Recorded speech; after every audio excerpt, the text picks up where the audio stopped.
Adrián Viñas eta Xabier Abel dira Luma. Biko formatuko banda da honakoa, gitarra eta bateriaz osatua soilik. 3 urteko musika bidean 2 disko txiki kaleratu dituzte, bietako azkena 6 kantuz osaturiko Airbag lana. Tabakalerako terrazan elkartu gara biekin, taldearen nondik norakoak gertutik ezagutzeko.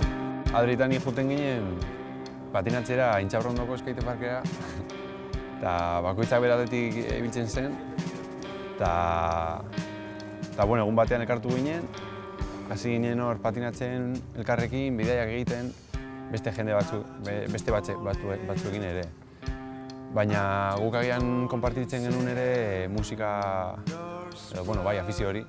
Eta hasi ginen kontzertuetara juten, biok batera, eta egun batean esan genuen zergatik ez dugu probatuko zerbait, ez dakit. Ni etxean ibiltzen nintzen gitarra pizkat jotzen, abesten hor ere dutxan, eta Adri bateria eta gitarra bazekien nahiko. Eta hasi ginen pizka biok batera experimentatzen eta disfrutatzeko ideiarekin eta polikinaka bestiak egiten. Eta polikinaka juntzen gauza forma hartzen edo ez dakit.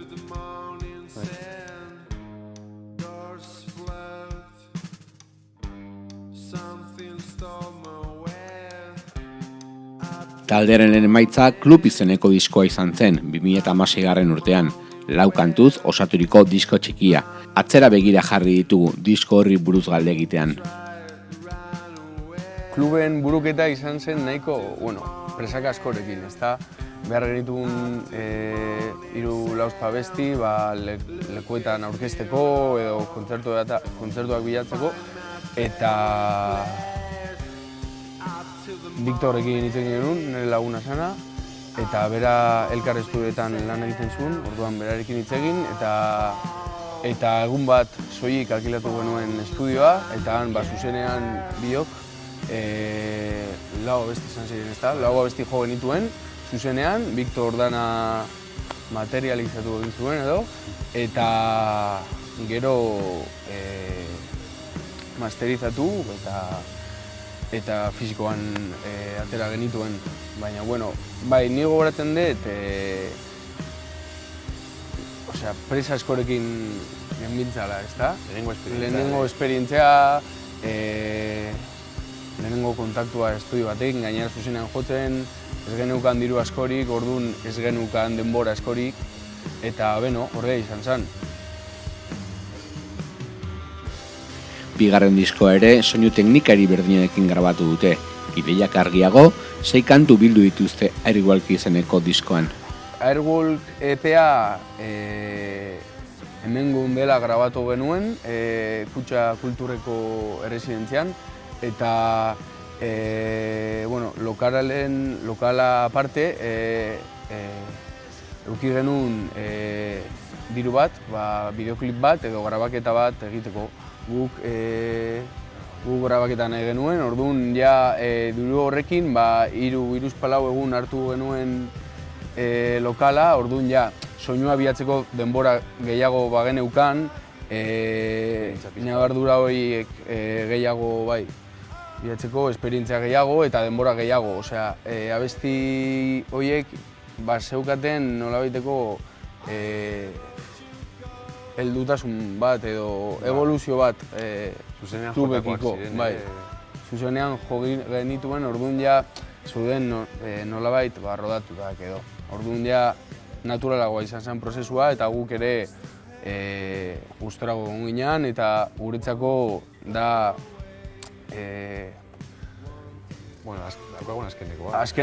azkenengo pausua, baina zaporea edo azkeneko Biko formatuko banda izatea ez da muga bat izan kantua konposatzerako orduan. Gitarra soinua lortzeko saiakera ezberdinak egin dituzte amplifikadore eta pedalera ugariekin jokatuz. Bateriaren presentzia ere nabarmena da kantuen sorkuntzan. Beti saiatu geha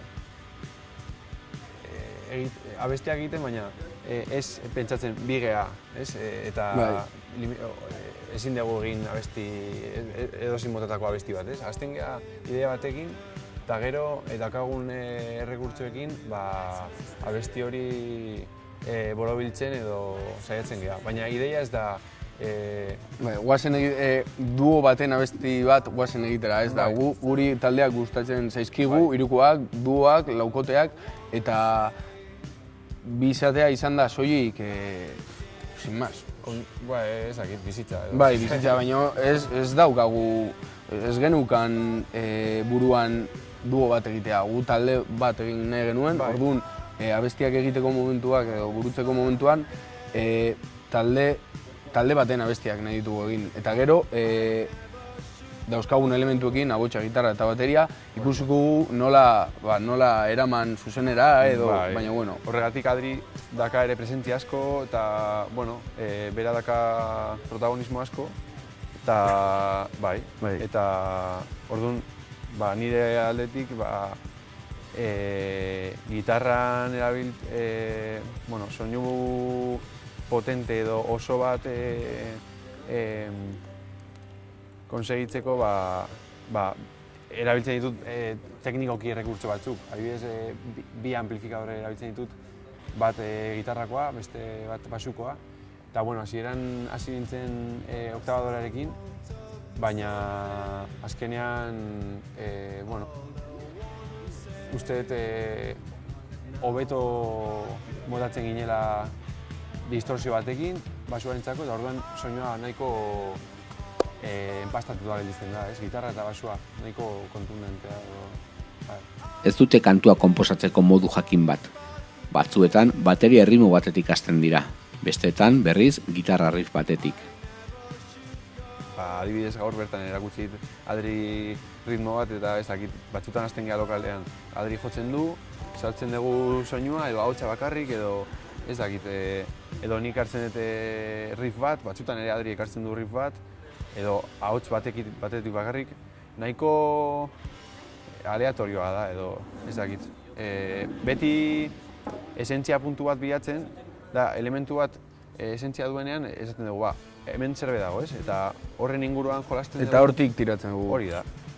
Baina izan daiteke ritmo bat, soinu bat edo ahots bat edo edozein gauza. Baina inspiratzen gaituen zerbait izan behar da. Gero hasten geha horren inguruan. Musikalki rock giroko banda bat da Luma. Rock hitza beti ere bere zentzu zabalenean hartuz. Entzuterako momentuan ere gauza asko gustatzen zaizkigu, orduan zertarako limitatu. Ez dugu inoiz erabaki egingo dugu funky psikodeliko post-rock talde bat edo ez dakit, baina ez dakit. Lehen esan dudan bezala, soinu bat esentzia baka edo ez dugu hori baztertuko soinu espezifiko bat daukalako edo ez daukalako, ez? Nahiago dugu esentzia hori ukitzea edozein motatako soinua izan da. I need them all to cast away. I need something I can tell and fade away and fade away and fade away and fade out. Gaztetxe eta areto txikietan eman dituzte lehen pausoak, azken garaitan, festivaletan eta areto handiegoetan jotzeko aukera izan dutelarik. Esan beharra dago gehiago jo dugula leku txikietan. Festival askoetan ere ez dugu jo, hain igual zertxo bat gehiago joko dugu, baina gure esperientzia nik uste lokaletan garatu dela, lokal ilunetan edo. Bai, hori da, guk espektadore gisa joaten ginen asko Moganbora, Guzkira, hor garatu zen gure harremana. Nolabait, orduan, gure... Hor dakagu, gure identidadea. Asko markatu digu hurbiltasun hori, areto txikitan nabarmentzen den binkulo hori.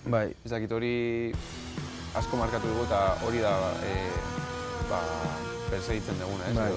Ezkenean leku handi batean beti da hotxago edo gu bi geha ere eta estenatu... Baina badauka bere gauza, badauka adibidez musikari gisa asko ikasi dugu leku txikietan, adibidez, bateri jolea izerditan ikusten duzulako elkar gestu bakoitza, gitarra bakoitza, atmosfera, dagoen atmosfera, ikusle bezala hor ikasi dugu.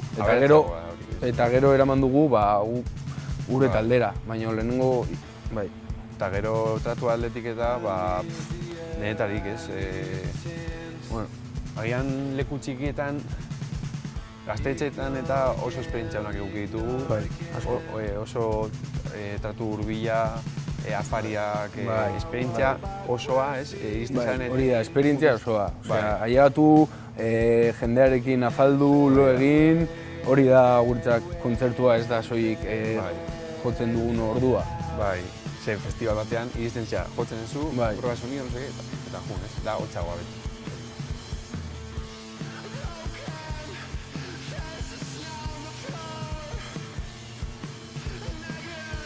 Uda ostean bira txiki bat jarriko dute abian.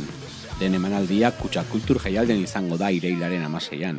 Gerora, Errusiera bidaiatuko dute 2 kontzertu eskaintzeko Mosku hirian.